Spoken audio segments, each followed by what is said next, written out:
E aqui em nossos estúdios, a gente recebe o representante do Conselho Estadual de Educação, Marcos Elias Moreira, que vai falar sobre esse assunto. E a Assembleia aprova, em definitivo, a proposta que institui Pit Dogs como patrimônio cultural imaterial de Goiás. É agora no Jornal da Manhã, que está no ar, uma parceria entre a TV Alego e a TV Brasil Central.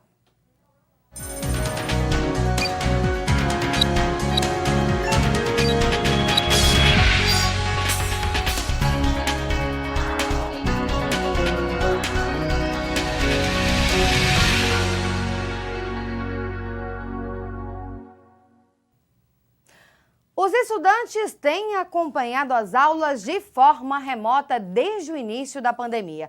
Mas uma das preocupações é que muitos alunos não têm internet e nem computador em casa. Para ajudar esses estudantes, a UFG tem disponibilizado smartphones, tablets ou mesmo computadores para que alunos de baixa renda possam acompanhar essas aulas de casa. A repórter Luciana Martins entrevistou o reitor da UFG, Eduardo Madureira, sobre esse projeto da universidade, chamado de UFG-ID Inclusão Digital. A preocupação desses pais é a mesma de milhares de brasileiros. Os filhos matriculados em escolas públicas estão sem estudar porque não têm computador. A rede municipal sugeriu para a gente que voltassem as aulas online e sem nenhuma estrutura para essas crianças. Preocupado com as aulas no sistema remoto da rede pública, o deputado estadual Antônio Gomide apresentou um projeto de lei que visa dar mais qualidade no ensino, tanto para professores quanto para os alunos. O projeto visa garantir computadores, notebooks, tablets, celulares, impressoras, acesso à internet, à banda larga, ou seja, todas as condições mínimas necessárias para o exercício bom, especial do teletrabalho em todas as cidades do estado de Goiás. Enquanto isso, a UFG tem feito campanha para arrecadar computadores aos alunos de baixa renda, além de receber verba do governo federal para os estudantes ter acesso à banda larga. A Universidade Federal de Goiás começou no último dia 31 de agosto e vai até maio de 2021 o calendário acadêmico, só que de forma remota devido à pandemia do novo coronavírus. Infelizmente, nem todos os estudantes têm acesso a equipamentos como smartphones, notebooks e computadores. A boa notícia é que a universidade criou o programa UFG-ID, que é a Inclusão Digital, e tem disponibilizado esses equipamentos aos estudantes de baixa renda. Esse programa é justamente o resultado da nossa constatação da dificuldade que os estudantes têm de acessar conteúdos, né, via remota, né, por falta de equipamentos, por falta de plano de dados. Então, nós fizemos uma grande movimentação, primeiro de capacitação de professores e também de estudantes para utilizar as tecnologias, e também para arrecadação de equipamento. Resolvido o problema do equipamento, vem um outro problema que é a internet, né? Nem todos os estudantes têm acesso à internet. A universidade pensou nisso ou não? Nós temos um programa de conectividade. O aluno tem, a partir do seu cadastro e da comprovação da baixa renda, ele tem um auxílio mensal de R$100 para ele contratar uma banda larga para acompanhar as atividades. E, a partir de agora, um programa do MEC também fornece um chip com dados de até 50 GB para o estudante poder acompanhar as atividades. A universidade está aceitando doações de equipamentos usados e também em dinheiro, que será usado para comprar as peças. As informações podem ser todas encontradas no site ufgid.ufg.br. Bacana esse projeto, viu? Com relação a apoio aos estudantes, o governo do estado anunciou o repasse de mais de R$80 milhões para a alimentação dos alunos da rede pública estadual de ensino. Veja os detalhes na reportagem. A assinatura do repasse acontecerá na sede da Secretaria Estadual de Educação de Goiás, em Goiânia. O valor do repasse é de R$82 milhões. 38 milhões são do Programa Nacional de Alimentação Escolar, do governo federal, e 44 milhões do Tesouro Estadual. Mais de 530 mil kits de alimentos vão ser distribuídos aos estudantes da rede estadual. Nós fomos o estado com o maior volume de verba repassada às famílias dos estudantes na rede escolar estadual cadastrado no CAD, no Cadastro Único. Então você já pode começar a entrar em contato lá com o supermercado, com os armazéns, com as coisas todas lá, ver o que vai ser a cota de cada um e já começar a preparar o kit de vocês, que já tem toda a especificação desse kit de alimento que deve ser distribuído a todas as crianças que estão lá. A entrega dos kits, que contém arroz, feijão, bolacha, óleo e outros alimentos, vai substituir o auxílio alimentação, que era pago somente a alunos cadastrados no Bolsa Família. Os kits serão entregues a todos os alunos da rede estadual. E essas questões relacionadas ao apoio ao ensino e aos estudantes e todo o processo das aulas online vão ser comentadas agora pelo representante do Conselho Estadual de Educação, com a gente aqui no estúdio, o vice-presidente do Conselho, Marcos Elias Moreira. Muito obrigada, vice-presidente. O Conselho Estadual de Educação publicou uma resolução autorizando as escolas públicas e particulares de ensino fundamental e médio a continuarem com as aulas online até o final do ano letivo deste ano. O mesmo vale para a educação profissional técnica de nível médio também. Como que vai funcionar na prática essa questão? Bom dia. Bom dia, Patrícia. Bom dia aos telespectadores. É um prazer falar com vocês do Jornal da Manhã. O Conselho Estadual de Educação, como toda a estrutura da educação no nosso país, no nosso estado, não estávamos, vamos dizer, preparados para uma situação como essa de uma pandemia que nos obriga a experimentar e no sentido de manter o processo de ensino-aprendizagem, no sentido de manter a transmissão do conhecimento, nós utilizarmos de mecanismos até então relativamente inéditos para nós, que era, no caso do ensino fundamental, ensino médio, você ter atividades à distância ou então presenciais, só que mediadas por tecnologias. E para isso nós temos feito então um esforço, e esse esforço é do conjunto do Sistema Estadual de Educação, que começando lá das escolas, dos professores, dos pais e particularmente dos estudantes, e chegando às instâncias governamentais que propiciam as condições para que, eu repito, numa situação inesperada, nós possamos desenvolver esse conjunto de atividades e mantermos a educação funcionando. E aí, nesse sentido, a decisão que nós tomamos foi, visto que nós ainda não temos a vacina e visto que há uma insegurança demonstrada por pesquisas realizadas com familiares em torno dessa questão do retorno a essas atividades presenciais, sem toda criar todas as condições de saúde, sanitárias e de saúde. Então, nós autorizamos as escolas que, mesmo que se tenha uma decisão dos órgãos da saúde que permita o retorno das atividades presenciais ainda esse ano, essas instituições elas poderão concluir o ano letivo nesse formato à distância ou então presencial mediado por tecnologia, exatamente para propiciar essa segurança às famílias, às escolas, no sentido de proteger estudantes, professores e funcionários. A maioria desses professores estão no chamado grupo de risco, né? Exatamente, porque às vezes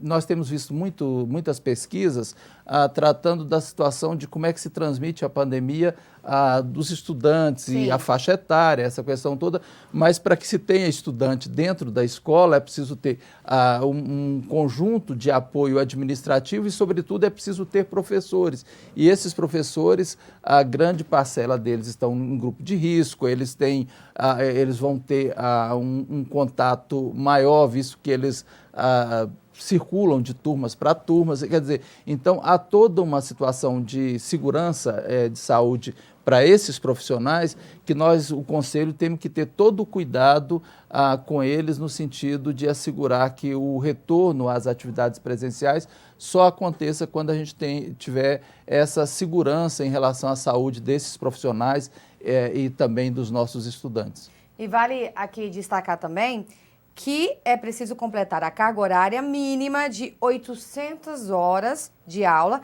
além de respeitar a matriz curricular. É um desafio ainda o que vem pela frente, né, vice-presidente? É um desafio enorme e nós temos, e aí isso tem acontecido não só no Brasil, no mundo também, e em especial aqui em Goiás, a nossa preocupação tem sido o seguinte: como manter esse processo de ensino e aprendizagem com todas as limitações e as dificuldades que estamos enfrentando, visto, repito, a situação inédita, a ausência de uma preparação, ninguém estava preparado para uma situação similar a essa. Então, nós precisamos assegurar que aquilo que estava previsto do ponto de vista do projeto político-pedagógico, da aprendizagem que os alunos tinham previsto conhecer a partir dessa experiência didática pedagógica desse ano letivo, que elas sejam asseguradas a esses estudantes. Evidentemente que ficarão limitações Sim. e dificuldades. E aí é todo um processo de diálogo e de discussões que nós estamos fazendo no Conselho e que faremos também em cada uma das escolas, de mecanismos que incluem a participação e o debate e as ações didático-pedagógicas desse ano letivo, mas também do próximo ano letivo, no sentido de assegurar que o país, que o Estado não fique numa defasagem de conhecimento de parcela tão significativa da nossa população que estão nessa faixa etária escolar e que estão, portanto, frequentando as nossas instituições educacionais. Vice-presidente, o Conselho Nacional de Educação tem proposto que as redes de ensino revisem os critérios, né, de avaliação para evitar o número da reprovação e do abandono escolar, como o senhor bem colocou aqui. Como que tem sido a interlocução, a conversa com o governo do Estado? Está em sintonia? Olha, nós temos dialogado de forma muito verticalizada, aprofundada, com a Secretaria de Estado da Educação, com representantes das secretarias municipais de educação, dos conselhos municipais de educação, e esse diálogo e o aprofundar desse diálogo, ele tem sido muito positivo, porque as ações que tanto nós do Conselho Estadual de Educação definimos por meio das nossas atribuições legais, quanto aquelas do governo, têm sido muito sintonizadas, de tal forma que nós possamos ter condições de atravessar essa situação tão complexa e tão difícil da melhor forma possível, assegurando que os prejuízos para o nosso sistema educativo sejam aqueles impossíveis de você não os tê-los, mas, sobretudo, assegurando que o ensino-aprendizagem continue acontecendo, que nós continuemos de forma segura, né, de forma segura, de forma a que tanto estudantes, quanto professores, quanto todos aqueles que estamos ligados ao sistema educativo, tenhamos condições de continuar o nosso trabalho assegurando os conhecimentos de um lado e de outro a segurança em relação à saúde. Para quem está nos assistindo aqui agora pelo Jornal da Manhã, tanto pela TV Alego quanto para a TBC, as considerações finais do senhor, até mesmo para tranquilizar quem está nos acompanhando, os pais, os professores, os alunos. Tudo irá ocorrer em seu devido tempo. É um momento delicado, a gente sabe muito bem disso, mas acima de tudo a gente tem que ter fé, né? Sobretudo, nós temos que acreditar que nós vamos passar por esta situação, por essa pandemia, que vamos passar assegurando a continuidade do processo educativo, isso é absolutamente importante e fundamental, mas que esse passar se dará por um processo de diálogo, de discussões, de debates e, sobretudo, de ações que visem assegurar a saúde de nós, aqueles que lidamos com o processo educativo, e a saúde da população e assegurando a continuidade dos nossos estudantes no seu processo educativo. Daí toda essa preocupação em relação a adequar os processos de avaliação, adequar os processos de transmissão do conhecimento por meio de aulas de formas tão distintas quanto aquelas tradicionais, a fim de que no final desse processo nós tenhamos condições de fazer uma análise mais detalhada, mais aprofundada e ver se ficou e onde ficou problemas nesse processo de aprendizagem e como é que nós vamos fazer nesses próximos anos letivos para superar esses possíveis problemas. Agora, sobretudo, o que nós estamos fazendo nesse momento na expectativa de que brevemente nós vamos superar essa pandemia, nós continuemos o processo educativo no nosso estado. É o que a gente espera. E esse momento, sem dúvida alguma, é um momento de aprendizado, né? Sem dúvida. Nós aprendemos em relação, por exemplo, a lidar com tecnologias mais do que em qualquer outro período da nossa história. E esse aprendizado, ele certamente será incorporado ao processo educativo no futuro. E o Conselho Estadual de Educação também aprendemos muito nesse processo, assim como, creio, todas as nossas escolas, todos os nossos professores, inclusive todos os nossos estudantes. E aí eu faço, então, um agradecimento pelo convite e chamando a sociedade que a educação ela é um bem, ela é algo essencial, não só para aqueles que estão no processo educativo, mas ela é essencial para o conjunto da sociedade, ela é essencial para a riqueza da sociedade, inclusive. Então, eu chamo a população a ter uma presença mais próxima no processo de ensino-aprendizagem de seus filhos, eu chamo a população e os professores, em especial, a perceber que essa dedicação que nós estamos fazendo nesse momento, com todas as dificuldades que nós estamos enfrentando, ela é um bem que certamente a sociedade goiana e a sociedade brasileira irá incorporar no seu processo histórico. Muito obrigada pela participação do senhor aqui hoje com a gente.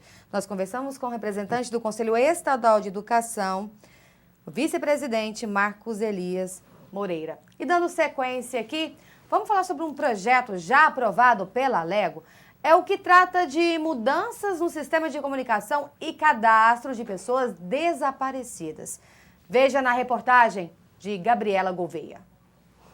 De acordo com o Fórum Brasileiro de Segurança Pública, em 2018 o país contabilizou 82.094 registros de boletins de ocorrência de desaparecimento. Foram mais de 9 registros por hora e muitas milhares de famílias vivendo duplamente a dor desses desaparecimentos. Nós percebemos com o estudo dos casos de desaparecimento que muitas das vezes o próprio Estado redesaparecia com aquela pessoa. Então, às vezes, o desaparecido que tem uma ocorrência de desaparecimento, ele estava preso, um menor foi apreendido e não foi comunicado aos pais, ele estava hospitalizado e não foi comunicado à família. Muitas das vezes ele veio a óbito, estava no IML, e como corpo identificado e não reclamado. Temos um problema sério em relação ao tema de desaparecido, que durante muitos anos ele vem sendo relegado, né, como um problema menor, sendo que na verdade é um problema sério. Para você ter ideia, nós temos números altíssimos de registro de desaparecimentos em Goiás. Só no ano de 2019 nós temos 2.498 registros de adultos e 1.150 registros de desaparecimento de criança. E aí você me pergunta, né, quanto desses qual sexo, qual que é a faixa etária? Então, esses ainda são informações que a gente trabalha muito pouco sobre esses dados, sobre essas informações. Porque a gente tem um registro grande de desaparecidos, mas a gente não sabe desses quantos retornaram, quantos continuam desaparecidos, quantos morreram. Mas os caminhos para solucionar esses problemas começam, enfim, a serem desenhados. Um deles é a alteração do sistema de comunicação e cadastro de pessoas desaparecidas, aprovada em definitivo pela Assembleia neste 8 de setembro. A matéria é de autoria do deputado Carlos Cabral. Nós conseguimos criar o sistema alerta no âmbito da Secretaria de Segurança Pública. O que é isso? É informar toda familiar, toda pessoa que desaparece e tem o seu registro de desaparecimento registrado, se ele for abordado por algum órgão de segurança pública, no momento que ele for abordado, vai surgir um sistema alerta de que essa pessoa está desaparecida. Então, isso não ocorria antes. Então, isso foi um avanço, porque essa pessoa pode ser abordada, pode ter algum tipo de problema mental. E com a aprovação do projeto de lei aí na Assembleia, a gente está avançando mais ainda, porque nós estamos criando a obrigatoriedade dos hospitais e das instituições de longa permanência, que caso entre pessoas que não consigam se comunicar ou que estejam sem documento, que eles entrem em contato conosco para que a gente faça a identificação e localização dessas pessoas. O projeto, que agora segue para a sanção do governador, prevê também bancos com informações de acesso público e restrito.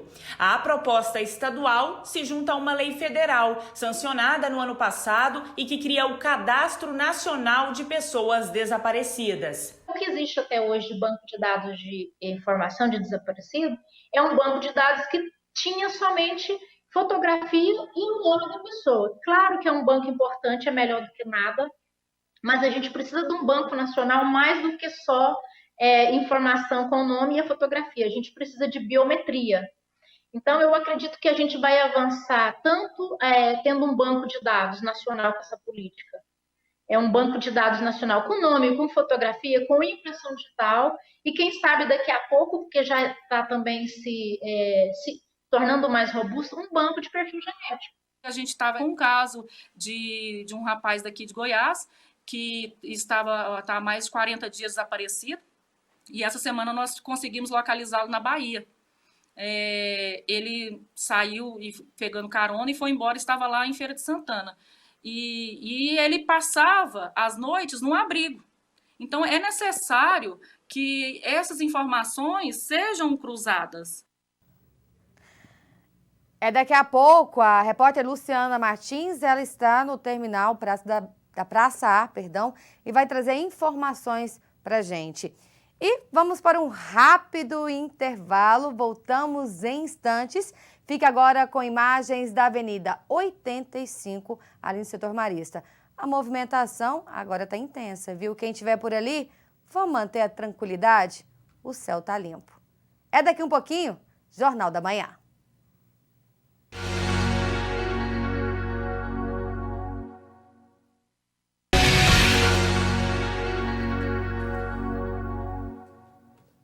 Sete horas e 59 minutos, está de volta o Jornal da Manhã.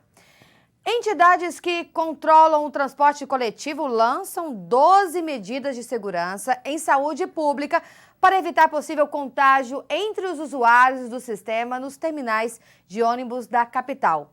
Confira na reportagem de Stephanie Fonseca. Para amenizar a contaminação pelo coronavírus, as entidades que controlam o transporte público em Goiânia e na região metropolitana criaram 12 medidas de segurança que devem ser adotadas pelas empresas de ônibus. Entre elas estão uso obrigatório de máscara, higienização diária dos ônibus, disponibilização de dispenser de álcool gel, incentivo ao uso do cartão City Pass para evitar o contato com o dinheiro. Todos os ônibus devem andar com as janelas abertas e os passageiros podem usar o aplicativo Sim RMTC para saber o horário dos ônibus e assim ficar menos tempo esperando. Todas essas medidas devem ser adotadas até o dia 14 de setembro em todos os terminais do transporte público. A partir do dia 14, com certeza, já estará finalizada essa implantação e provavelmente então, no dia 15 todos os terminais da região metropolitana já terão recebido esse equipamento e estarão aptos a ser utilizados pelos usuários. Eu acho que vai ter dois benefícios muito importantes com a aplicação e o lançamento desse protocolo. O primeiro deles é o benefício direto, que é a própria pessoa que vai entrar vai fazer o uso do transporte coletivo, ela vai estar com as mãos higienizadas, vai estar usando máscaras e o ambiente no interior do ônibus está com o ar circulando, né? O outro benefício, que é um benefício indireto, que eu acho muito importante, é que será circulado por toda a cidade informações de conscientização, por exemplo, o uso de máscara, por exemplo, a higienização das mãos. Isso aí é mais que um pacote de propagandas. Esses ônibus, esses veículos vão estar circulando por toda a cidade levando essa mensagem de conscientização. E aqui na Assembleia, durante a entrevista à TV Alego, o deputado Humberto Aidar falou durante a entrevista à nossa equipe sobre o importante papel de reconhecer entidades como de utilidade pública. Na sessão ordinária desta quarta-feira aqui na Assembleia Legislativa, como acontece em praticamente todas as sessões, foram aprovados vários projetos que fazem o reconhecimento público de entidades que funcionam no estado de Goiás. E aí, o deputado Humberto Aidar, que é presidente da Comissão de Constituição e Justiça aqui da Assembleia, se utilizou de um espaço na tribuna exatamente para dar a importância do reconhecimento de várias entidades como de entidade pública. O deputado está aqui para nos falar sobre essa situação importante. Deputado, é bom dizer que muita gente acha que esses títulos não têm importância alguma, né? Na verdade, falam como se fosse um título, dando nome em logradouro público, concedendo medalha, enfim. Não, quando você concede um título como esse, reconhecimento por parte do Poder Legislativo e depois com a chancela do Executivo, de utilidade pública estadual, para essas entidades do setor, do terceiro setor, isso significa que elas estarão aptas, documentadas a receber recursos, tanto do Estado quanto da União. E eu citei exemplo. Hoje votou o Lar São Vicente de Paulo, aí do Nordeste de Goiás, de posse, talvez seja um dos poucos que eu não conheço. Como vicentino, eu conheço praticamente dezenas e dezenas de lares São Vicente de Paulo no interior do estado de Goiás. São pessoas que não recebem absolutamente nada para acolher dezenas de pessoas doentes, largadas às vezes pela própria família. Então, tudo que nós fizermos aqui no Poder Legislativo, que bom se todas as matérias tivessem o alcance social do que esse projeto que reconhece a entidade pública no estado de Goiás, né, de utilidade pública. Então, toda vez que você, telespectador, perceber que a Assembleia aprovou um título como esse, saiba que antes tem toda uma documentação, uma farta documentação que é exigida, documentação do Ministério Público, documentação que essas entidades realmente são filantrópicas, para depois ir à votação e ir à sanção do governo.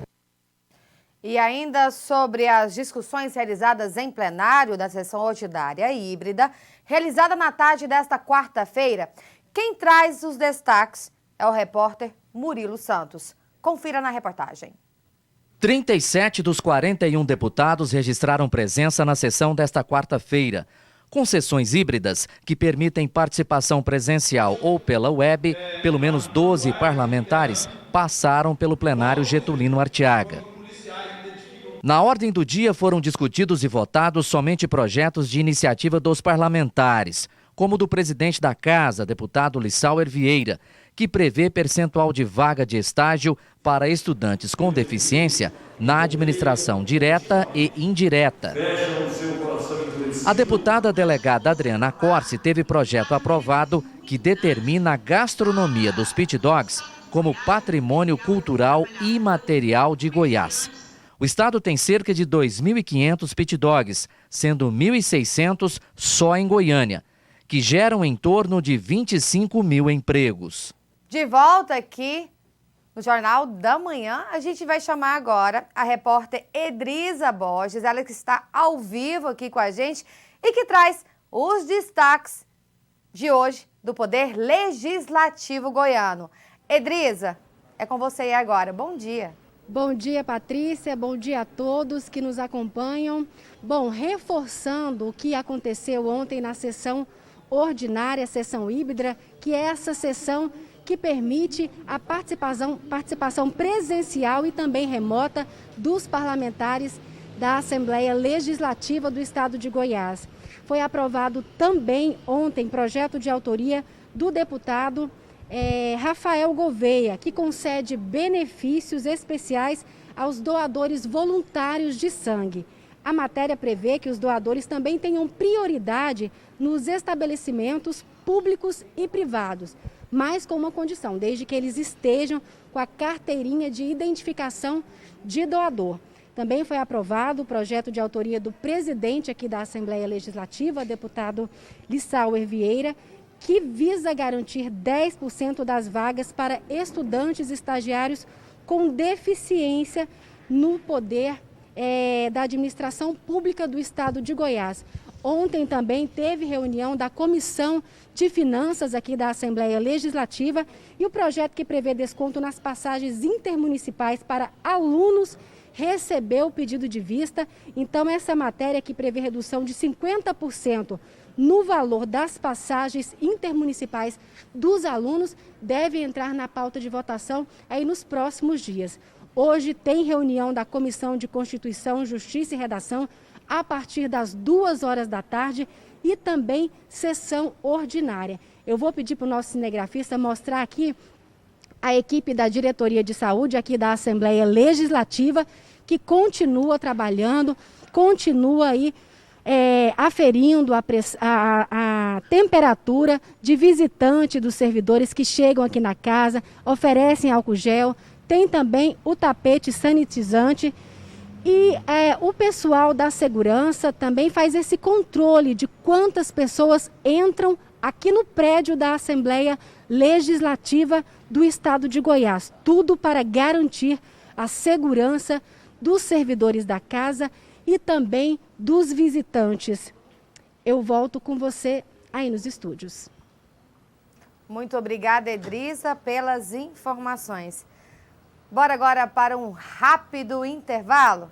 Imagens aí agora da Avenida T4 com a T63. O trânsito ali agora às 8h10 da manhã. Tá complicado, hein? Tá movimentado. Bora ter tranquilidade, segurança? Tudo vai dar certo. Já já, Jornal da Manhã está de volta.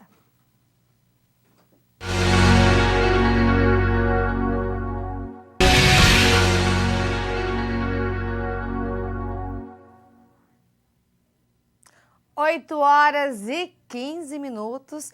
O Jornal da Manhã está de volta, em parceria com a TV Brasil Central. Além de gerar empregos, os pit dogs geram delícias para o paladar do goiano. Vamos combinar? A nossa equipe foi conferir de perto e fez uma reportagem que demonstra bem o que o goiano gosta demais da conta.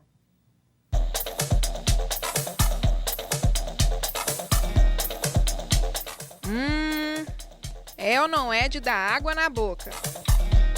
Quem mora em Goiânia sabe que é comum encontrar um pit dog a cada esquina. Tradicional na culinária goiana, os pit dogs abrem no final da tarde e costumam varar a madrugada.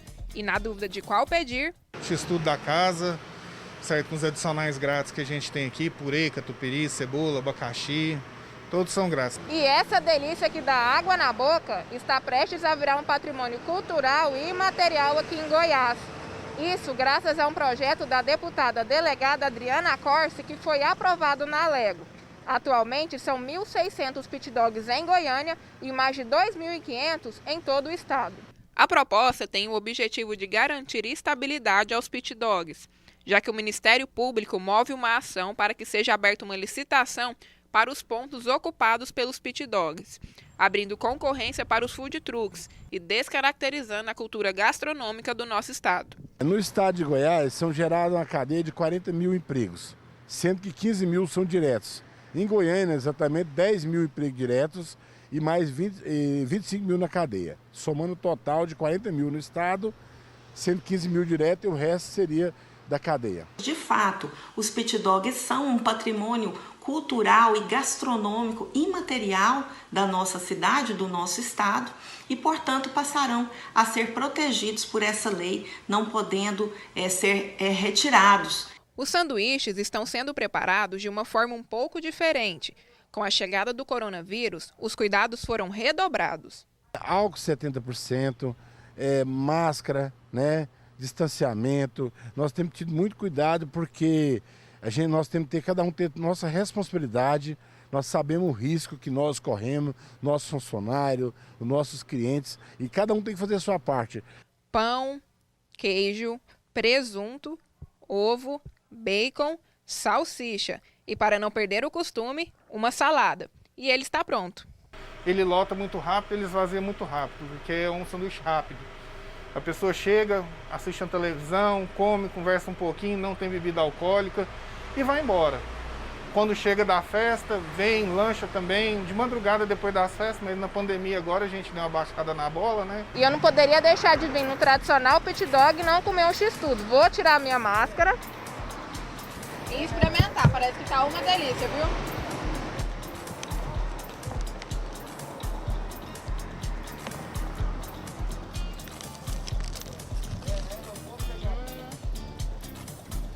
Muito bom, pessoal.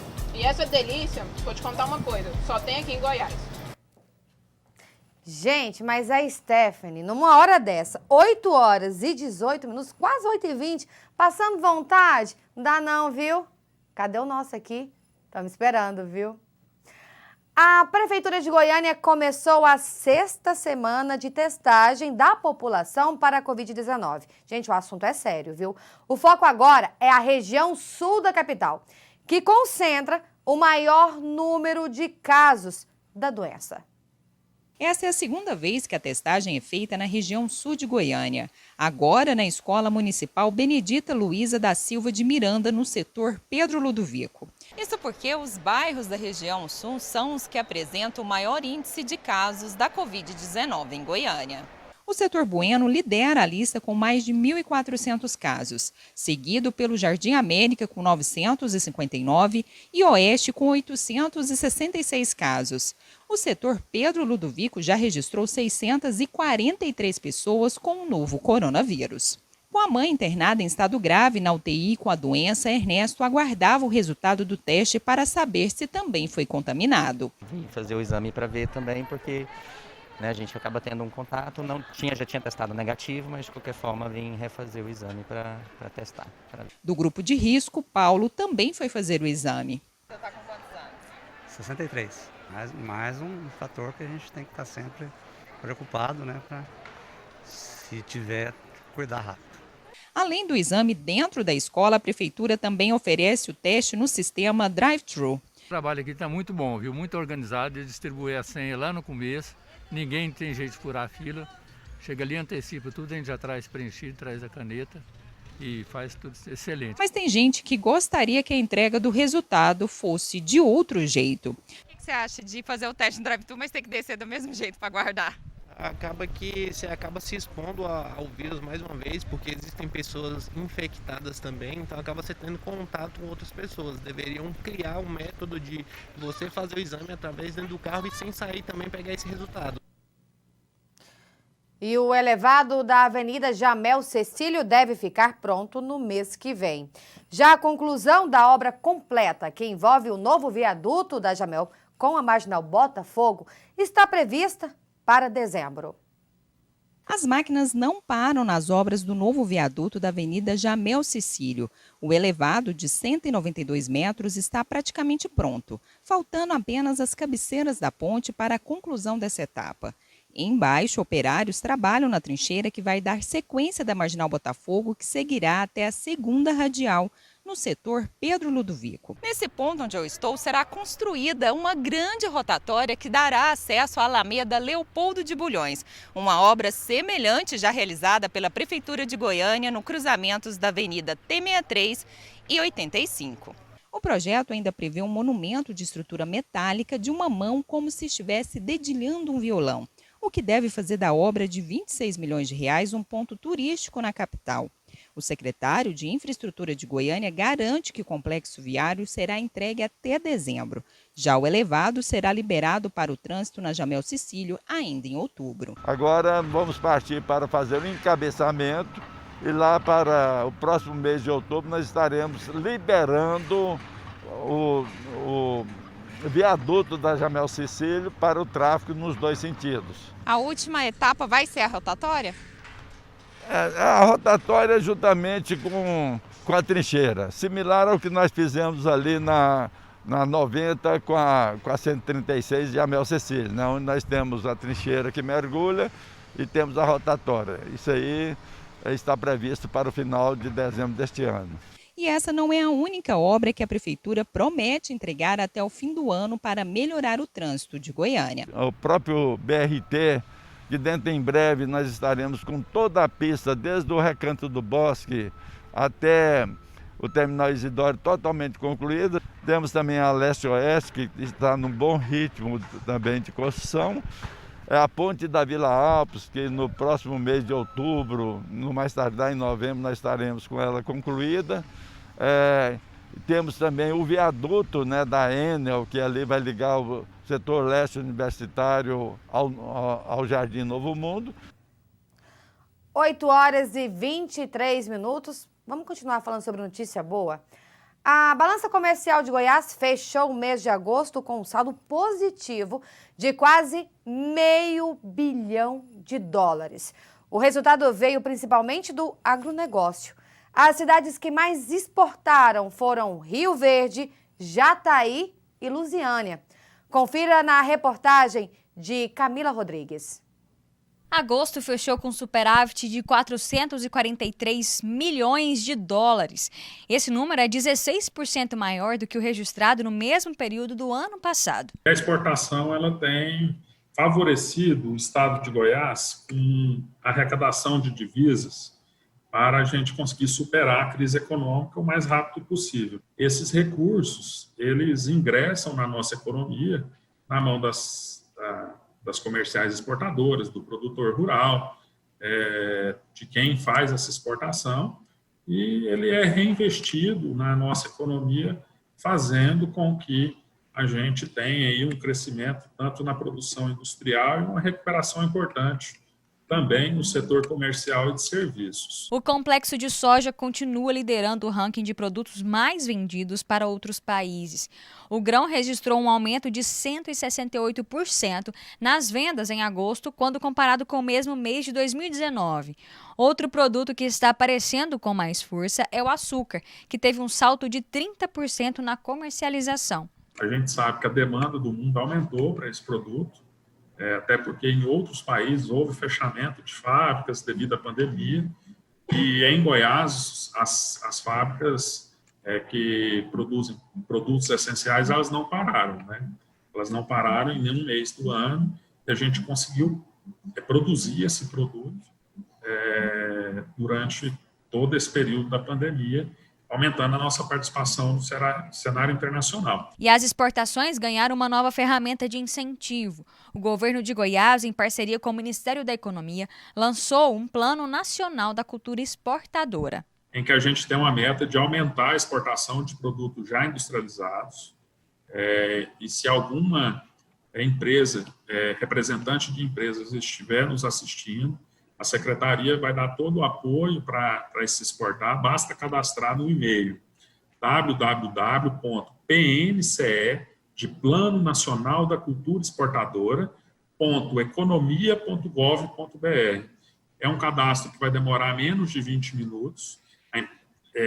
Nós vamos fazer um diagnóstico dessa empresa e vai ter vários entes, são mais de 15 entes, para prestar uma consultoria gratuita para essa empresa, para que ela possa se adequar em relação a rótulos, licenças e tudo mais, para poder também aproveitar esse dólar do preço que está e fazer a sua exportação.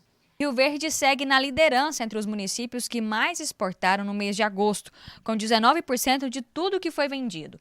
Jataí aparece em segundo, seguido por Lusiânia e Mozarlândia. A China segue na liderança entre os países que mais compraram produtos goianos. Sozinho, o país comprou mais de 35% de tudo que Goiás vendeu no mês de agosto. 8h26. A gente fala agora ao vivo com a repórter Idrisa Borges, que traz pra gente as últimas notícias para o Jornal da Manhã. Idrisa, o que está acontecendo? É com você. Bom, Patrícia, eu volto agora falando sobre uma operação realizada entre a Polícia Federal de Minas Gerais e Goiás na última quarta-feira sobre crimes, para combater crimes de migração ilegal de crianças e adolescentes. Na operação foram cumpridos mandados de busca e apreensão contra os investigados. E essas investigações, de acordo aí com a Polícia Federal, elas iniciaram há mais de 6 meses. E ainda falando aí dos direitos das crianças e adolescentes, os conselheiros tutelares do nosso estado vão realizar um seminário hoje sobre o marco legal da primeira infância.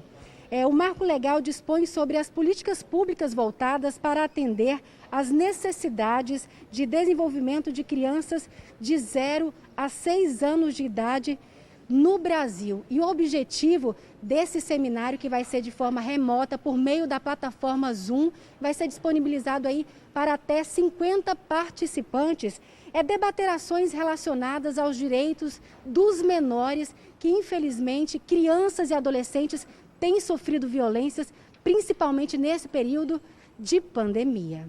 Eu volto aí com você. Muito obrigada, Idrisa, pelas informações. E o Jornal da Manhã termina por aqui, numa parceria com a TV Brasil Central.